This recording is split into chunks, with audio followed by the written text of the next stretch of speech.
Hey guys, RTT back here for the video, guys. Today we're going to go ahead and run a benchmark for my system. Now, my system is, of course, going to go ahead and be, as you see on your screen right here, system specs, an i9-9900K, Nvidia RTX 3090, which I did an unboxing for. If you've not checked that out, go check that out.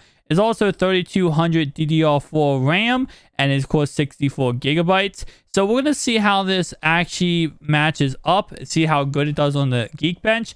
And then I'm going to show you guys on my other Geekbenches for my 2080 Ti with the same exact configuration and my 1080 Ti, which is liquid cooled. Now, real fast, guys, before we go any further, comment down below right now and tell me, obviously, which one do you think is going to do best. You might be surprised for some of these numbers, and predict what numbers, if you guys know anything about Geekbench, what numbers do you believe that we are going to get for each one. If you guys can guess each one correct, I'll go ahead and pin your comment down below if you guess the correct one. Don't cheat. Come on now. Play this fairly. Let's go ahead and see what we got, though. As I said, guys, we want a complete benchmark, which is going to go ahead and gather system information. It's going to do this whole entire thing, obviously testing the CPU, testing the GPU. So, of course, it is a lot on this it's a lot on this computer just to see how fast it is. I know a lot of people, they make amazing rigs and then they Geekbench them and see how powerful they truly are. I'm interested to see. I mean, a 3090 is, of course, the most powerful graphics card right now outside of, Big Navi coming out. Obviously, going to be a Titan 30 series card coming out sometime. But let's go ahead and see real fast. So let me go ahead and minimize this and make this smaller. And you can see right here, we got a 126,500. Now, comparing that to my other scores, let me go ahead and sign in real fast. And you guys are going to see that, currently speaking, this is going to be interesting. So again, like I said, guys, 126,500. Now, looking at this, you can see that it did go ahead and be base frequency is 3.6 gigahertz, maximum frequency 5 gigahertz. Now, I'm not overclocked the CPU and I'm not overclocked the GPU yet.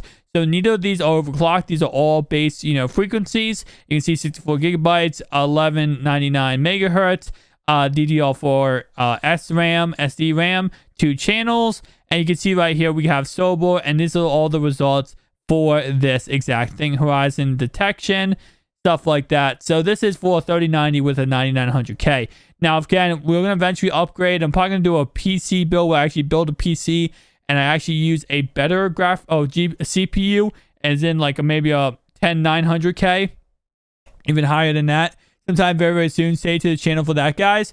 But let's go ahead and go to my profile. And I want to go ahead now and go down to compute. And you're going to see the difference between some of these builds. So, some of these configurations. So this configuration right here was on August 22nd, 2020. And this, of course, was with an i9-7960X. And, of course, very workstation-based graphics card. CPU. Not really about when it comes to, the powerful gaming type aspect. Because you can see right here on your screen that we do, of course, have a 1 processor, 16 core, 32 threads, which, again, is very powerful when it comes to the ability for more of a CPU being more workstation than actually graphics.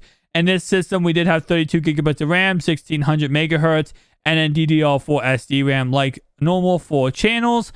And then going down this list here, you can see this is what the results were for those tests. So not bad at all, definitely very decent. This hit 65,244. So you can see right here, looking at this, the most powerful one we had so far was 180,795, which was with my 3090. And we're going to look at that in a second. But the next one we look at, that was 1080 Ti, by the way, the last one we just looked at. With the 2080 Ti, let's go ahead and see how powerful. Now, this was actually the Founders Edition 2080 Ti. Okay, so this was the FE Edition 2080 Ti. And that did come in at 89,598. This was also with my i9-7960X, which of course is more of a workstation type PC CPU. And again, that was with the 2080 Ti Founders Edition. So this was the actual Founders Edition for this. And you can see right here, the results are very, very nice. Not too bad. Next thing we're going to look at, guys, is going to be this 2080 Ti. This was actually the blower card.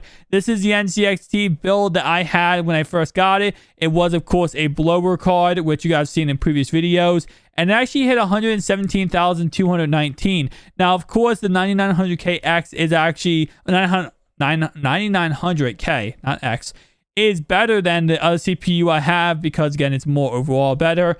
And you can see it did definitely do a lot better, being results-wise, as you can see, physics being absolutely insane, and overall a really better card. Now, this is actually interesting right here. So these are the two builds we have right here, 180,795.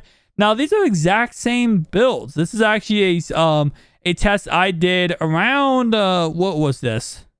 Let me see, October 21st. So 4 days ago, I did this test, and it actually, as you can see, it did hit pretty nice. I mean, it wasn't that bad. It hit a really decent.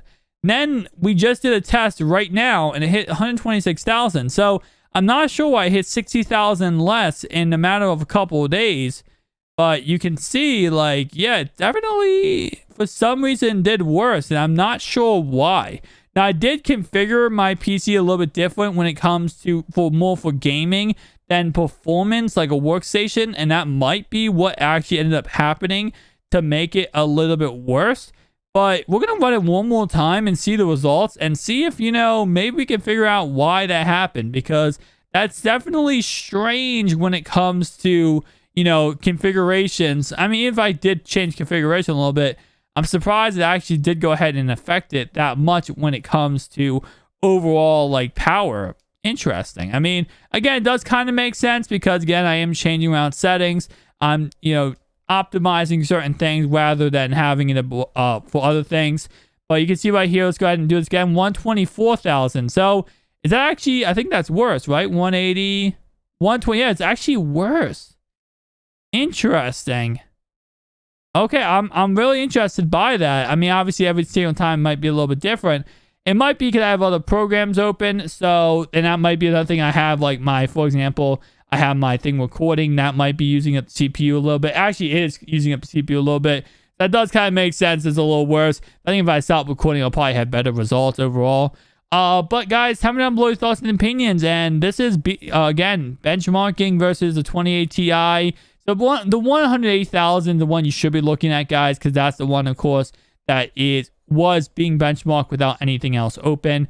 But that's the 2080 Ti blower card Founders Edition, 3090s Founders Edition, and finally finalizing it off with, of course, the 1080 Ti that was liquid cooled. So I'll see you guys next one. Peace out.